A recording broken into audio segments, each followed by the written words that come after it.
Paano kung nakapag-desisyon ka na to make things right para sa iyo at para sa pamilya mo, pero iba pala ang gusto ng mundo? I suggest maganda tayo ng tissue paper at basahin natin ang tula na sinulat ko kasi medyo rough sa dulo ng kwento. Ang pamagat nito ay Burn. I end my shift, sails target missed, puff 2 secrets in twilight mist. Last time, I swear, though lies persist. Green curls upwards, my fears enlist. While waiting I wrestle, my mind's a fight. I need this to cope, getting me through the night. Boy shoes, a grind! It sparks my light. Then a squeak says, you're killing your sight. My daughter needs me strong, not frail. Though smokes would end me, my health they will wail. For stress I burn, though lungs will fail. Just one more hit, please. I plead, so pale. The jeepney grumbles, I climb inside. Black muffler fumes, a choking ride.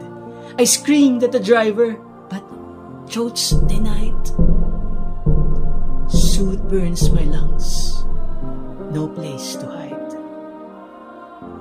A towel white I press to my face. Ashy taste lingers, nicotine's trace. I see my health in this grim space. Each puff a chain that I must displace.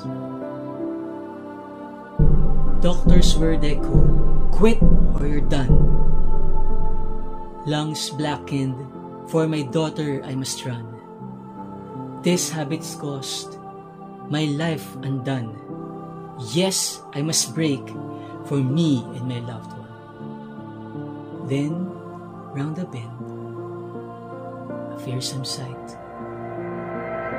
Panic grips tight, my heart takes flight. My daughter, my sister are lost in the night. As a gray smoke pillar looms in hellish light. I leap from the jeep, the street I race. Dread drives my feet to their embrace. The smoke thickens, a veil dark space. I cannot see. My fear clouds my face. Will they be safe or lost in the flames? My heart beats fast.